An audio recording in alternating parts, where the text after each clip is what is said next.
Students. हाँ तो बच्चों, अपना अभी थर्ड चैप्टर चल रहा है अंग्रेज साम्राज्य का प्रतिकांश पर संघर्ष की अपन जो है बात कर रहे थे। अपन ने कल बात की ली थी बेंगो किसान आंदोलन की बात की, बरड़ किसान आंदोलन की अपन ने बात की। आज अपन बात करेंगे नीमू चना किसान आंदोलन। कौन से आंदोलन की बात कर रहे हैं? नीमू चना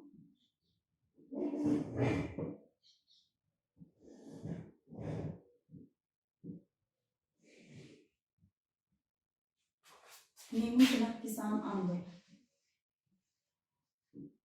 जो कि कहाँ पे हुआ था? अलवर में।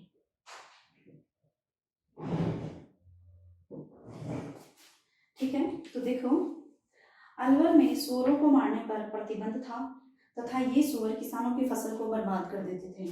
अलवर में क्या सिस्टम था कि सुअरों को मारने पर राजघराने के द्वारा प्रतिबंध लगाया हुआ था। ठीक है क्यों? क्योंकि सुअर क्या करते थे, किसानों की ये जो सुअर थे वो क्या कर रहे थे, किसानों की फसल बर्बाद कर रहे थे। ठीक है, एक तरफ तो सुअरों को मारने पर प्रतिबंध, अब किसान जो है वो सुअरों को मार भी नहीं सकते। ठीक है, और दूसरी तरफ क्या होता है, किसानों की फसलें जो बर्बाद हो रही थी। ठीक है, इन सुअरों के उत्पाद से दुखी होकर 1921 में अलवर के किसानों ने आंदोलन प्रारंभ कर दिया। यहाँ पे आंदोलन कब प्रारंभ हुआ?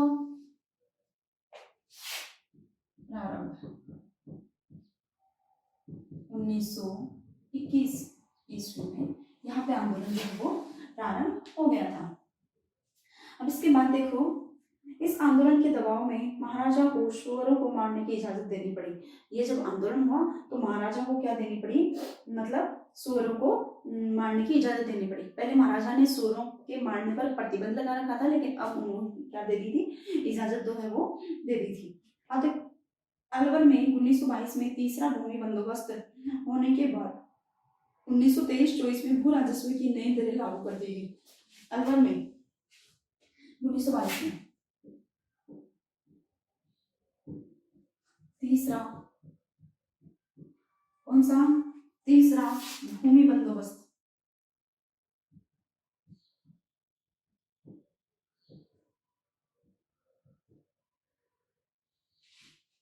तीसरा भूमि बंदोबस्त लागू हुआ। ठीक है, तीसरा भूमि बंदोबस्त जो है यहाँ पे लागू हुआ था। अब इसके बाद देखो, इस आंदोलन के दबाव में महाराजाओं को देखो 1923-24 ईस्वी में भू राजस्व की नई दरें भी जो है लागू हो गई। तीसरा भूमि बंदोबस्त लागू हुआ तो भूमि की जो दरें हैं वो भी क्या होगी, नई दरें लागू कर दी गई। इस नए बंदोबस्त से पूर्व राजपूत व ब्राह्मणों से अन्य जातियों की तुलना में कम भू राजस्व लिया जाता था। मतलब इस बंदोबस्त में क्या हुआ, जो पूर्व राजपूत थे और जो ब्राह्मण थे उनसे क्या लिया जाता था, कम कर लिया जाता था बजाय दूसरों के। ठीक है, तो देखो मगर नए बंदोबस्त द्वारा इन जातियों के विशेषाधिकार को समाप्त कर दिया गया।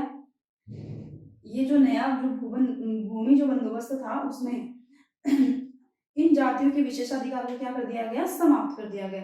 पहले तो क्या था कि ब्राह्मणों से और जो पूर्व राजपूत थे उनसे भू राजस्व कम लिया जाता था, लेकिन ये जो 1922 में तीसरा भूमि बंदोबस्त जब लागू हुआ तो उसमें ये कर दिया गया कि सभी के लिए समान कर व लगान है। मतलब कोई पूर्व राजपूत हो, चाहे कोई ब्राह्मण हो, चाहे कोई भी हो, सभी को क्या दिया जाएगा, सभी से क्या लिया जाएगा, समान रूप से कर लिया जाएगा। जबकि पहले ऐसा सिस्टम नहीं था। पहले पूर्व राजपूत और ब्राह्मणों से क्या लिया जाता था, कम कर लिया जाता था, जिसके कारण इनमें असंतोष के स्वर उठना स्वाभाविक था। जिस कारण जो ब्राह्मण थे और जो पूर्व राजपूत थे वो उनमें क्या हो गई, असंतोष की भावना का क्या हुआ, विकास हुआ। इसके बाद देखो, यद्यपि अन्य जातियों के किसान भी, अन्य जातियों के जो किसान थे वो भी इस बंदोबस्त से संतुष्ट नहीं थे। हालांकि ऐसा ही नहीं था कि इन जातियों ने, कौन सी जातियों ने, तो पूर्व राजपूत, एक ब्राह्मण, क्यों? क्योंकि इनको कर कम था, लगान इनसे कम लिया जाता था। हालांकि तो ये दोनों तो असंतुष्ट थे इस भूमि बंदोबस्त से, लेकिन इसके अलावा जो अन्य किसान थे वो भी इस भूमि बंदोबस्त से क्या थे, असंतुष्ट थे। मगर इसके नेतृत्वकारी, विरोध में नेतृत्वकारी भूमिका राजपूतों ने निभाई। लेकिन इस भूमि बंदोबस्त का जो विरोध हुआ और विरोध का जो नेतृत्व किया वो किसने किया, राजपूतों ने किया। अलवर के बानसूर और गाजी का थाना के राजपूतों ने भूमि बंदोबस्त के नाम पर लगने वाले इन करों का विरोध किया और रेजिडेंट से शिकायत भी की। अब देखो, अलवर और बानसूर अलवर के बानसूर और गाजी का थाना के राजपूतों ने भूमि बंदोबस्त के नाम पर लगने वाले इन करों का क्या किया, विरोध किया। बानसूर और गाजी के जो राजपूत थे उन्होंने इस चीज का विरोध किया और रेजिडेंट में शिकायत भी की। रेजिडेंट से क्या की, शिकायत भी की कि इस तरह का कर जो है हम नहीं देंगे। इस प्रकार की शिकायत करने से महाराजा जयदेव सिंह बहुत क्रोधित हुए। जब रेजिडेंट से इनकी शिकायत की गई कि हमसे जो है इस तरह से कर लिया जा रहा है, तो महाराजा जो जयदेव सिंह थे वो क्या हो गए, बहुत ज्यादा क्रोधित हो गए। 14 मई 1925 को भू राजस्व के नाम पर होने वाली इस लूट पर चर्चा के लिए किसान अलवर की बानसूर तहसील के नीमुचड़ा गांव में एकत्रित हुए। देखो कब की बात है, 14 मई 1925 की। 14 मई 1925 को, ठीक है। तो देखो भू राजस्व के नाम पर भू या भूमि बंदोबस्त से जो होने वाली जो लूट थी, भू राजस्व के खिलाफ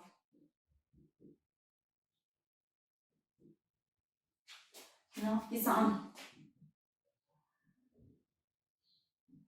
कहाँ एकत्रित हुए, नीमुचड़ा गांव में।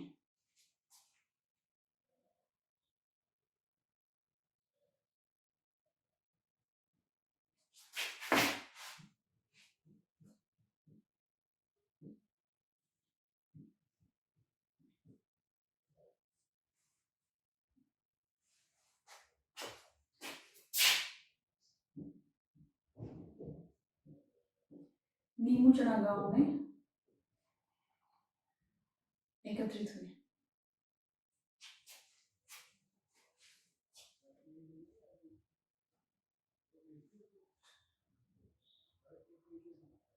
एकत्रित कहाँ पे, नीमुचड़ा गांव में, ठीक है। अब ये ध्यान में रखना है आपको। इसके बाद देखो एकाएक राज्य की सेना ने कमांडर छज्जू सिंह के नेतृत्व में इन किसानों को घेरकर गोलियों की बौछार कर दी और इनके घर जला दिए गए। यहाँ पे एकत्रित हुए, यहाँ पर किसानों को घेर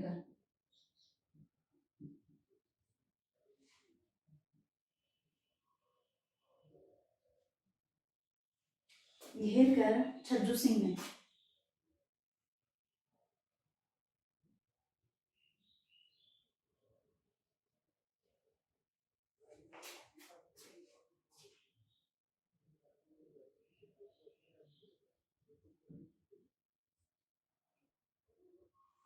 छज्जू सिंह ने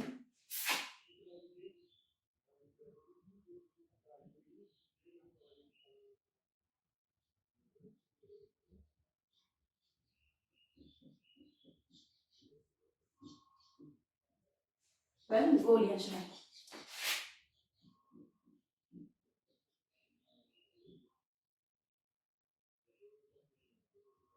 ठीक है, ये ध्यान में रखना है आपको कि छज्जू सिंह के कहने पर जो है यहाँ पे क्या चलाएगी, गोलियां चलाएगी। ये छज्जू सिंह नाम आपको ध्यान में रखना है, कमांडर छज्जू सिंह थे।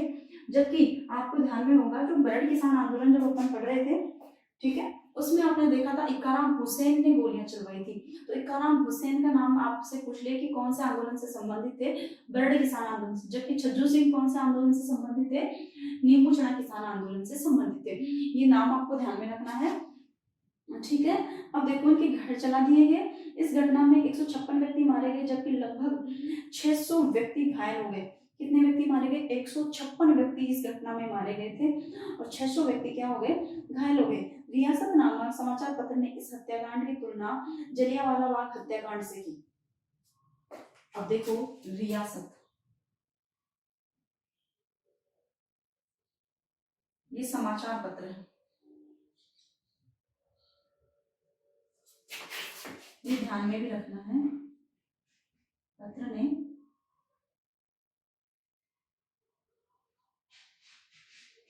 इस हत्याकांड की तुलना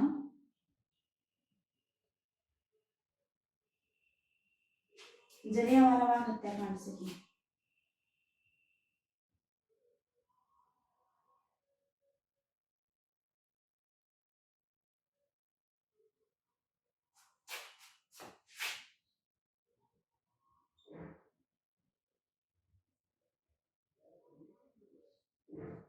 मतलब जलियांवाला बाग हत्याकांड आपको ध्यान में होगा, ठीक है। 13 अप्रैल 1919 को जो हुआ था जलियांवाला बाग हत्याकांड, ठीक है, उससे की कौन से समाचार पत्र में, जो रियासत समाचार पत्र था उसने ये जो मतलब ये जो हत्याकांड हुआ उसकी तुलना किससे की, जलियांवाला बाग हत्याकांड से की थी, ठीक है। इसके बाद में देखो, जबकि महात्मा गांधी ने यंग इंडिया में इस हत्याकांड को दोहरी डायरशाही की संज्ञा दी, इसे जलियांवाला बाग हत्याकांड से भी अधिक विभत्स बताया।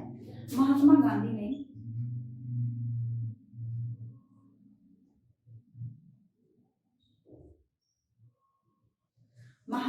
ने कौन से समाचार पत्र ने यंग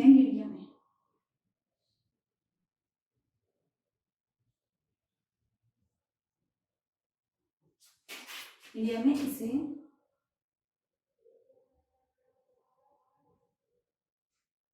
दोहरी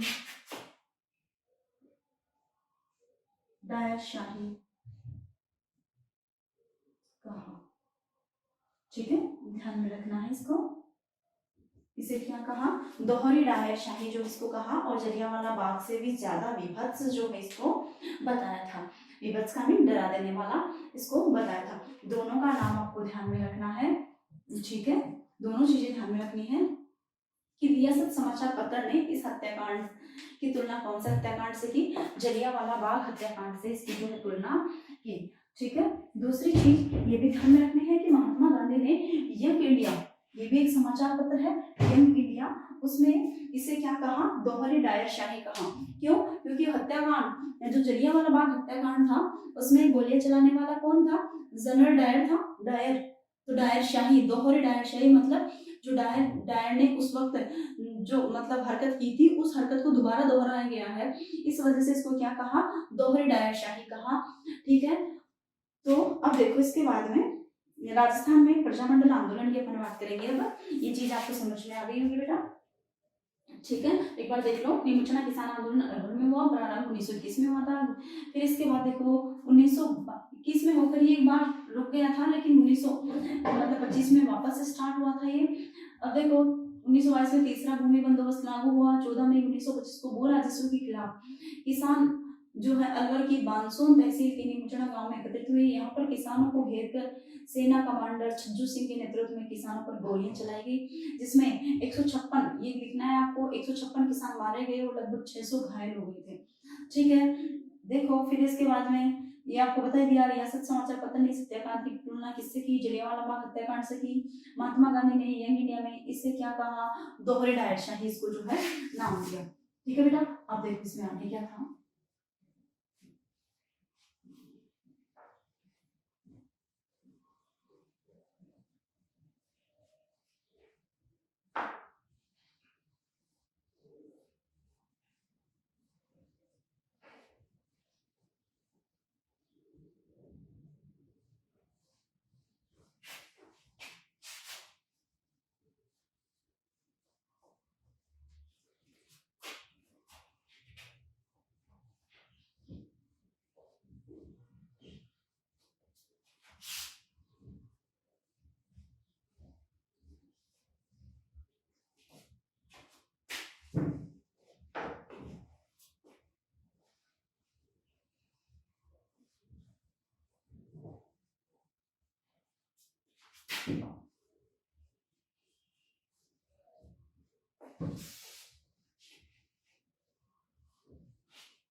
देखो आगे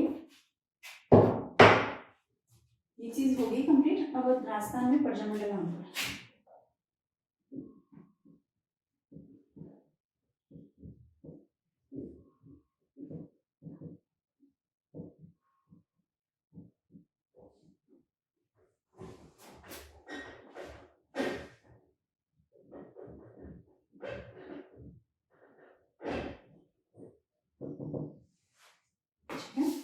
राजस्थान में प्रजामंडल आंदोलन देखो 20वीं शताब्दी के प्रारंभिक दशकों में, 20वीं शताब्दी के प्रारंभिक दशकों में राजस्थान के विभिन्न भागों में सामंती अत्याचारों और शोषण के विरुद्ध अनेक आंदोलन शुरू हो गए थे, किंतु इन आंदोलनों का उद्देश्य केवल भू राजस्व में कमी व सामान्य अत्याचारों से मुक्ति प्राप्त करना ही था।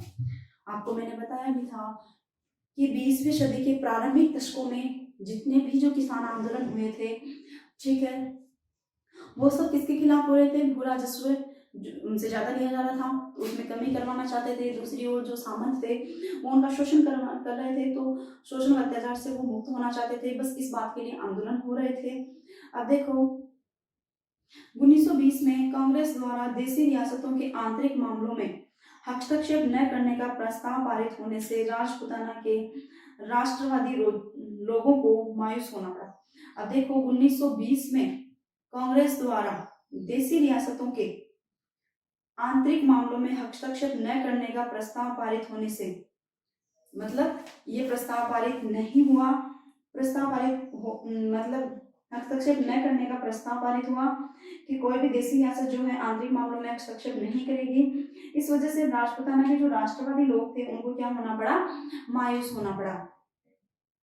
1927 में अखिल भारतीय देशी राज्य लोक परिषद की स्थापना होने के बाद राजनीतिक कार्यकर्ताओं को एक ऐसा मंच मिल गया जहां वे अपनी बात कह सकते थे। 1927 में अखिल भारतीय देशी राज्य लोक परिषद की स्थापना हुई। तो ये देखो 1927 में क्या हुआ? 1927 में अखिल भारतीय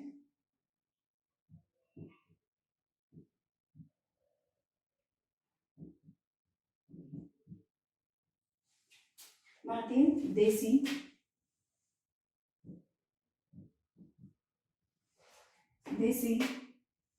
राज्य लोक परिषद,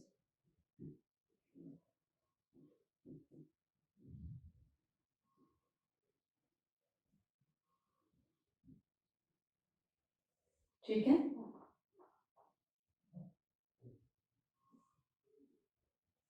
अखिल भारतीय देशी राज्य लोक परिषद की स्थापना।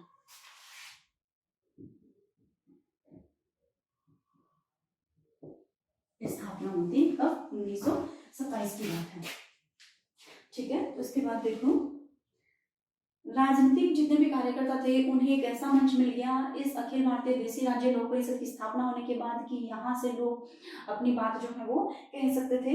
तो देखो इस संस्था की स्थापना व प्रथम अधिवेशन 16 से 18 दिसंबर 1927 को मुंबई के दीवान बहादुर रामचंद्र राव की अध्यक्षता में आयोजित हुआ। इस संस्था की स्थापना व प्रथम अधिवेशन, मतलब ये जो संस्था थी अखिल भारतीय लोक परिषद, राज्य लोक परिषद, इसकी प्रथम अधिवेशन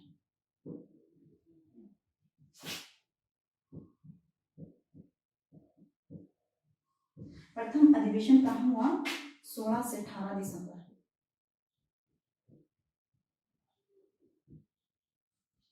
1927 को, ध्यान में रखना है। इसी दिन इसकी स्थापना भी हुई थी, ठीक है, और इसी दिन इसका प्रथम अधिवेशन भी हुआ था। और इसकी अध्यक्षता किसने की थी?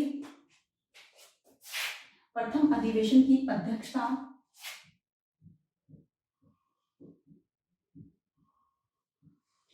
की थी इसकी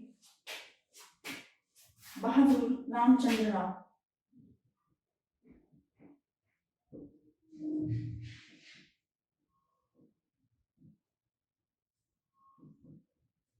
और ये हुआ कहां पर था?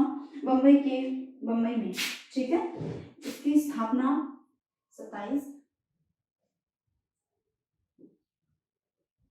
मुंबई में, अधिवेशन इसका पहला काम हुआ था मुंबई में हुआ था, 16 से 18 दिसंबर 1927 को हुआ था। और इसकी अध्यक्षता बहादुर रामचंद्र राव ने की थी। अखिल भारतीय देशी राज्य लोक परिषद की स्थापना 16 से 18 दिसंबर 16 दिसंबर को हो गई थी। इसका प्रथम अधिवेशन 16 से 18 दिसंबर तक चला था, मुंबई में चला। इसकी अध्यक्षता बहादुर रामचंद्र राव ने की थी। अब इसके बाद देखो संस्था की कार्यकारिणी में राजस्थान के 7 सदस्य थे। इस संस्था में राजस्थान के सदस्य के 7 सदस्य, ठीक है। इस संस्था में राजस्थान के कितने सदस्य थे? मतलब सभी राज्यों से आए हुए थे, तो राजस्थान से भी 7 सदस्य गए हुए थे। कौन कौन थे? नैनूराम शर्मा, ये नाम आपको ध्यान में रखने हैं। नैनूराम शर्मा जो कि कोटा से गए थे, ठीक है। नेनूराम शर्मा, शंकरलाल शर्मा, ये अजमेर से थे। शंकरलाल शर्मा, जयनारायण व्यास,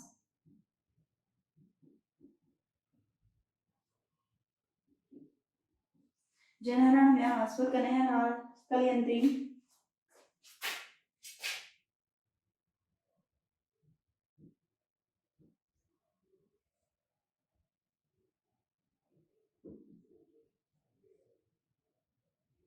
ठीक है, कन्हैयालाल कलयंत्री। इसके बाद में देखो रामदेव पोद्दार,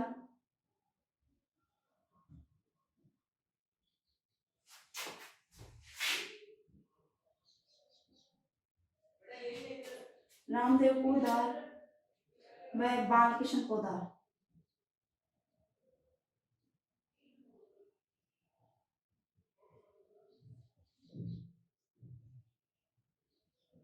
ठीक है, ये 7 लोग जो है यहाँ पे थे।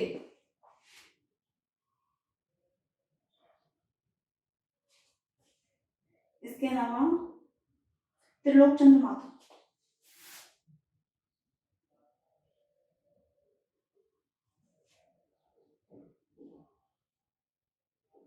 नाम ध्यान में रखना है, राजस्थान से कौन कौन से सदस्य गए थे। ठीक है, अब देखो विजय सिंह पथिक संस्था के उपाध्यक्ष तथा श्री रामनारायण चौधरी राजस्थान तथा मध्य भारत के लिए प्रांतीय सचिव चुने गए थे। विजय सिंह पथिक संस्था के क्या थे? उपाध्यक्ष थे। इसके साथ में ही रामनारायण चौधरी राजस्थान तथा मध्य भारत के लिए प्रांतीय सचिव चुने गए थे। इस संस्था की स्थापना का मुख्य उद्देश्य आपको ध्यान में रखना है, भारत की देशी रियासतों में वैद्य व शांतिपूर्ण उपायों से वहां के राजाओं की छत्र छाया में उत्तरदायी सरकार की स्थापना करना था। मतलब देशी रियासतों में वैद्य व शांतिपूर्ण उपायों से वहां के राजाओं की छत्र छाया में, मतलब राजाओं को नहीं हटाना चाहते थे, वो उत्तरदायी सरकार की स्थापना करना चाहते थे। 1938 के कांग्रेस के हरिपुरा अधिवेशन में देशी राज्यों के आंदोलन को समर्थन देने का प्रस्ताव पास होने के बाद विभिन्न देशी रियासतों में प्रजामंडलों की व्यवस्थित स्थापना हुई। मतलब 1938 में कांग्रेस का जब हरिपुरा अधिवेशन था तो उसमें मतलब जो राज्यों के जो आंदोलन थे उनको समर्थन दिया गया और विभिन्न देशी रियासतों में प्रजामंडलों की स्थापना की भी क्या दी गई? स्वीकृति दी गई। ठीक है, कि प्रत्येक राज्यों में प्रजामंडलों की स्थापना हो सकती है।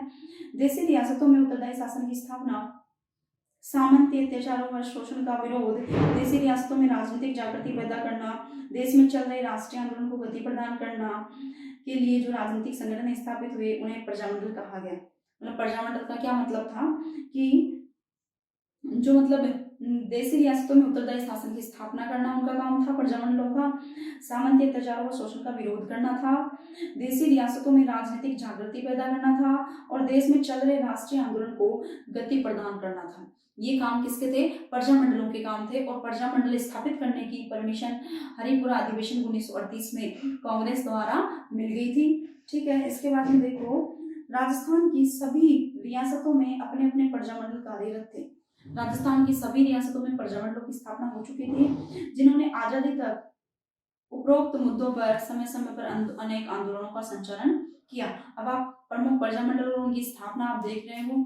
ठीक है, ये आपको स्पेशली ध्यान में रखना है कि मतलब जैसे जयपुर प्रजामंडल की स्थापना 1930 में हुई, संस्थापक श्री जमनालाल बजाज व कपूर चंद्र पाटनी थे। नाम सभी के ध्यान में रखना है और इनकी स्थापना कब हुई थी उनका भी ध्यान में रखना है, क्योंकि इस बार आपको पता है निबंधात्मक क्वेश्चंस नहीं आएंगे, ज्यादातर जो है एमसीक्यू वाले क्वेश्चंस आएंगे, तो उनमें ये जो है ये चीजें ध्यान में रखने की है कि कौन से मतलब किसने कौन से प्रजामंडल की स्थापना की थी, कब की थी, सन भी आपको जो है ध्यान में रखनी है। अब देखो प्रजामंडल आंदोलन की जो सबसे बड़ी उपलब्धि थी कि इसने महिलाओं को घर की चार दीवारी से बाहर निकालकर पुरुषों के बराबर खड़ा कर दिया था। ये जो प्रजामंडल आंदोलन था उसकी सबसे बड़ी विशेषता यही थी कि इसने महिलाओं को भी जो है बाहर निकलने का मौका जो है वो दिया था। अनेक महिलाओं ने इस आंदोलन में सक्रिय रूप से भाग लिया और गिरफ्तारियां भी दी। बहुत सारी महिलाओं ने इस आंदोलन में जो है क्या किया? सक्रिय रूप से भाग भी लिया और जो है अब गिरफ्तार भी हुई। ठीक है, अब इसके बाद देखो जयपुर प्रजामंडल में के आंदोलनों में अनेक महिलाओं ने भाग लिया जिनमें रमा देवी देशपांडे, सुशीला देवी, इंदिरा देवी, अंजना देवी चौधरी आदि प्रमुख थी। नाम आपको ध्यान में रखने हैं, ठीक है। जयपुर में जो आंदोलन हुआ था प्रजामंडल में, उसमें कौन कौन सी थी? रमा देवी देशपांडे थी, सुशीला चौधरी, इंदिरा देवी, अंजना देवी चौधरी आदि प्रमुख महिलाएं थी। अब देखो, भारत छोड़ो आंदोलन के दौरान जोधपुर में गोरजा देवी, सावित्री देवी भाटी, ठीक है, सिरे कमल व्यास, राजकोट व्यास आदि ने गिरफ्तारियां दी। तो उदयपुर में माणिक्यलाल वर्मा की जो पत्नी थी नारायण देवी, अपने 6 माह के पुत्र को गोद में लिए जेल गई। ये चीज आपको ध्यान में रखनी है, इस चीज को आप अंडरलाइन भी कर लेना, ठीक है, कि माणिक्यलाल वर्मा की पत्नी का क्या नाम था? नारायण देवी। और कौन सी ऐसी महिला थी जो अपने 6 माह के पुत्र को गोद में लेकर जेल गई थी? कौन थी? नारायण देवी, ठीक है, वर्मा, जो है अपने 6 माह के पुत्र को गोद में लेकर जेल गई थी। प्रजामंडल के कार्यकर्ताओं ने सामाजिक सुधार किए, शिक्षा प्रचार की, बेगार उन्मूलन के प्रोग्राम चलाए, दलित आदिवासियों के उत्थान पर भी जो है वो ध्यान दिया। प्रजामंडलों के कार्यों की बात की जाए तो आपको मैंने बता दिया कि प्रजामंडल जो थे वो क्यों बनाए गए थे? देशी रियासतों में उत्तरदायी शासन की स्थापना करने के लिए, सामंती अत्याचारों का शोषण करने के लिए, शोषण का विरोध करने के लिए, देशी रियासतों में राजनीतिक जागृति पैदा करने के लिए, और देश में चल रहे जो भी राष्ट्रीय आंदोलन थे उनको गति प्रदान करने के लिए जो ये आंदोलन चलाए गए थे, प्रजामंडल आंदोलन। इन प्रजामंडल आंदोलनों ने ये काम तो किए, लेकिन इसके साथ में इन्होंने जो है जैसे कि जो शिक्षा को भी बढ़ावा दिया, सामाजिक सुधार के कार्य किए, और जैसे बेगार उन्मूलन के कार्य भी किए, दलित आदिवासियों के उत्थान पर भी जो है इन लोगों ने ध्यान दिया था। इन संगठनों ने उत्तरदायी संघर्ष के लिए आंदोलन चलाए, जिनमें राजशाही व सामंती शोषण से दबी राजस्थान की जनता में राजनीतिक जन जागृति पैदा कर दी। राजस्थान के जो भी लोग थे जो कि किसके नीचे दबे हुए थे? जो राजशाही थी और जो सामंती शोषण था जिससे ये लोग दबे हुए थे, तो उससे भी इन लोगों को उभारा और यहाँ पे जो है जन जागृति पैदा की राजस्थान के लोगों में। 1938 में से पहले देशी रियासतों की जनता का राष्ट्रीय आंदोलन के साथ प्रत्यक्ष सामंजस्य नहीं था। 1938 से पहले जो जनता थी उनका राष्ट्रीय आंदोलन के साथ कोई प्रत्यक्ष सामंजस्य नहीं था, जनता जो प्रत्यक्ष रूप से आंदोलनों में भाग नहीं ले रही थी। किंतु देखो, प्रजामंडलों की स्थापना के बाद 1942 के भारत छोड़ो आंदोलन के दौरान यहाँ के स्थानीय आंदोलन राष्ट्रीय आंदोलन का हिस्सा बन गए। अब देखो, जैसे छोटे छोटे स्तरों पर आंदोलन होते थे वो छोटे लेवल पर होकर रह जाते थे, ठीक है। तो जनता जो बड़े लेवल पर होने वाले जो आंदोलन थे वहां पे जनता भाग नहीं लेती थी, ठीक है। तो फिर क्या हुआ कि अब 1938 में जब कांग्रेस ने प्रजामंडलों की स्वीकृति दे दी थी, प्रजामंडल आंदोलन जब शुरू हो गया था, उसके बाद में लोगों में जनजागृति भी है। इस वजह से 1942 में जब भारत छोड़ो आंदोलन हुआ था तो ये जो छोटी छोटी रियासतों के जो लोग थे, इन्होंने भी इस आंदोलन में जो है बढ़ चढ़कर जो है भाग लिया था, ठीक है। इससे राष्ट्रीय आंदोलन को क्या मिला था? बढ़ावा मिला था, ठीक है बेटा। ये चैप्टर तो आपका यहाँ पे क्लोज होता है। इस चैप्टर में ध्यान रखने वाली जैसे चीजें हैं, जैसे राजस्थान में प्रजामंडल आंदोलन की जो शुरुआत हुई थी वो कहाँ से हुई? अखिल भारतीय देशी राज्य लोक परिषद की स्थापना के बाद में हुई। और ये जो प्रथम अधिवेशन इसका हुआ था 16 से 18 दिसंबर 1927 को मुंबई में हुआ था, जिसकी अध्यक्षता किसने की थी? बहादुर रामचंद्र राव ने। इसके उपाध्यक्ष भी मैंने आपको बताए थे, विजय सिंह पथिक थे, ठीक है। और राजस्थान से इसके 7 सदस्य गए थे, ठीक है। नैनराम शर्मा, शंकरलाल शर्मा, जयनारायण व्यास, कन्हैयालाल कलियंत्री, रामदेव पोद्दार, बालकिशन पोद्दार, त्रिलोक चंद्र माथुर, ये सभी जो है यहाँ से राजस्थान के सदस्य थे ये। इसके अलावा जैसे मैंने आपको बताया कि प्रजामंडल आंदोलनों के जो प्रमुख कार्य थे उनको ध्यान में रखना है। इसके अलावा प्रजामंडल आंदोलन में महिलाओं ने भी भाग लिया था, जैसे रमा देवी पांडे वगैरह, ठीक है। तो उनका नाम आपको जो है ध्यान में रखना है। इसके अलावा माणिक्यलाल वर्मा की पत्नी का क्या नाम था? नारायणी देवी वर्मा उसका नाम था, और वो अपने 6 माह के पुत्र को गोद में लेकर जेल गई थी। इस चीज का भी ध्यान में रखना है। इसके अलावा देखो कि प्रजामंडल आंदोलन को कांग्रेस ने स्वीकृति कब दी थी? 1938 का जो हरिपुरा अधिवेशन था उसमें कांग्रेस ने इस आंदोलन को स्वीकृति दी थी। इसके अलावा बात करें कि के प्रमुख प्रजामंडलों की जो स्थापना थी, ये जो आपके दे रखे हैं 20 प्रजामंडल दे रखे हैं, इन 20 प्रजामंडलों को आप बुक की हेल्प से जो है इनको अच्छे से रीड करना है और अच्छे से इनको लर्न भी करना है। ठीक है बेटा, अब जो है अपना जो नेक्स्ट चैप्टर चलेगा, 4th चैप्टर है विश्व का इतिहास, जो अपन जो है नेक्स्ट वीडियो में इसकी चर्चा करेंगे। ओके बेटा, हैव ए गुड लक।